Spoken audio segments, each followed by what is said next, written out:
Экстремистские идеологи, призывающие в своих лекциях вернуться к истокам, не пользоваться книгами и другими инструментами развития личности, взяли на свое идеологическое вооружение последнее современное достижение – искусственный интеллект. Его технологии позволяют им сделать свою пропаганду более эффективной и трудновыявляемой.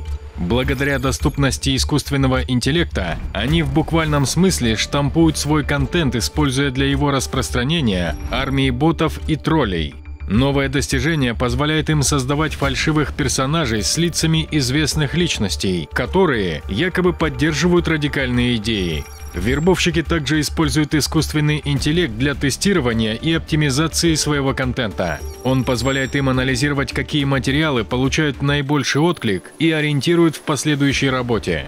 Пока аналитики обсуждают, как злоумышленники могут применять искусственный интеллект, террористы уже используют его для создания кровавого контента и трансляции заявлений о своих атаках.